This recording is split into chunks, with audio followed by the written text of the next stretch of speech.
What if a single railway could transform Africa's mineral-rich heartlands into an economic powerhouse, or doom them to repeat the exploitation of the past? The Lobito Corridor is an ambitious US-backed infrastructure project spanning 1,300 kilometers, connecting the Atlantic Port of Lobito in Angola through Zambia to the Democratic Republic of Congo. Heralded as a game-changer, this railway project aims to expedite the export of critical minerals like cobalt and copper, key components in the global shift to renewable energy and advanced technology. But beneath the promise of economic transformation lies a wave of apprehension among the DRC's citizens and analysts. Imagine Africa's vast wealth of raw materials reaching global markets in mere days instead of the weeks or months it currently takes. This is the transformative vision behind the Lobito Corridor, a US-backed infrastructure project designed to slash transportation times and offer a direct route for minerals from the mines of the Democratic Republic of Congo and Zambia to international buyers.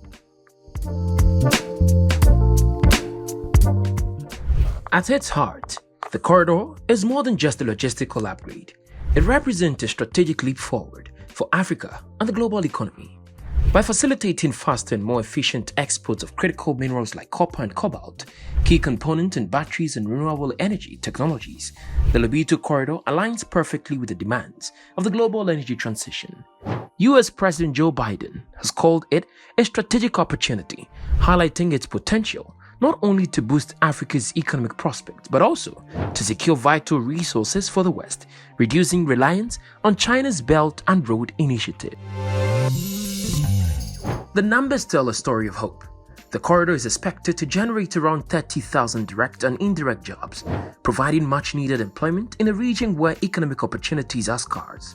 Congolese President Felix Tshisekedi has described the project as a beacon of hope, emphasizing its potential to transform lives in a country where a staggering 73% of the population lives on less than $2.15 a day. But the promise goes beyond jobs and infrastructure. The Lobito Corridor could catalyze regional integration, spurring industrial development and fostering collaboration among Angola, Zambia, and the DRC.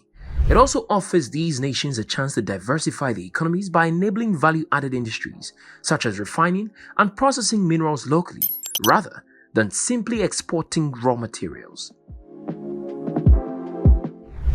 Additionally, this project could reshape global supply chains. By offering the US and Europe a secure and streamlined supply of critical resources, it reduces their dependence on China, shifting the balance of power in the race for renewable energy dominance. As the world transitions to cleaner technologies, the Lobito Corridor could position Africa as a cornerstone of the new green economy.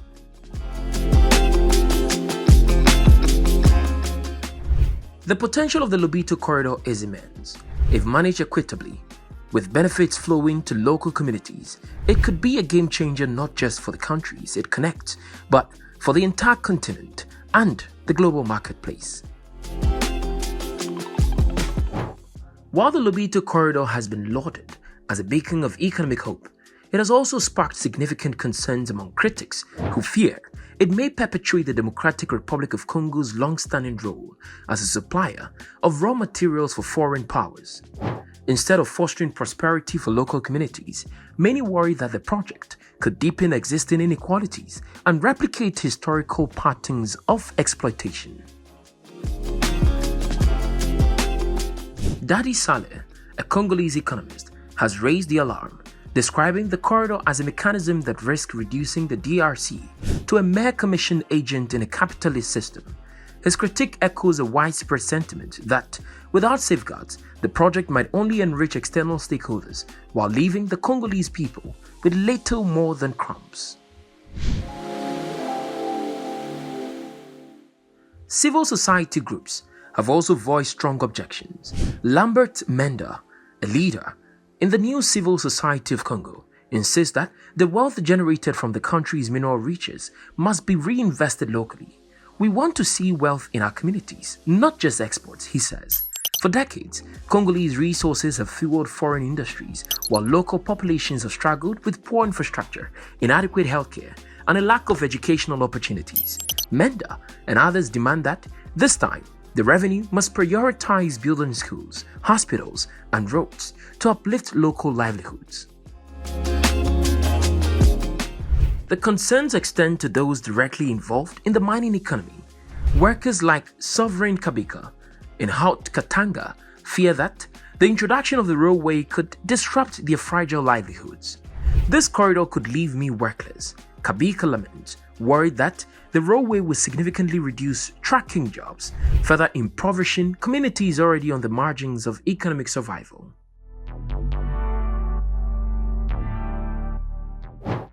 The Lobito Corridor is not merely an infrastructure project, it is also a battleground for geopolitical influence, as the United States makes a significant push to invest in Africa through this project.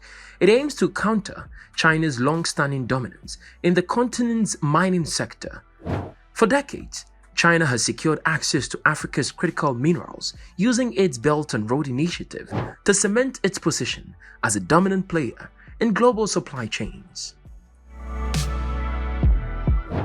By supporting the corridor, the US seeks to position itself as a key partner in Africa's development, providing an alternative to China's approach. The stakes are high. The minerals transported via the corridor, particularly cobalt and copper, are vital for the energy transition and the global push for renewable technologies. If successful, the project could reduce the West's reliance on Chinese-controlled supply chains. However, skeptics argue that the US involvement could mirror past extractive practices unless it implements policies promoting local industrialization and sustainable development. An October 2024 United Nations report underscored these potential risks, highlighting environmental degradation, displacement of communities, and exacerbation of existing social inequalities as key challenges.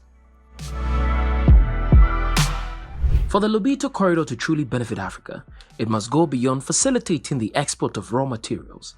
Local communities must see tangible improvement in their daily lives. Robust policies ensuring fair wealth distribution, environmental protections, and support for local industries are critical to avoid a repeat of the exploitative models of the past. The Lobito Corridor represents a defining moment for the Democratic Republic of Congo and its neighboring countries, a chance to rewrite their economic futures. If managed wisely, it could serve as a transformative vehicle for inclusive growth, lifting millions out of poverty and laying the foundation for regional industrialization.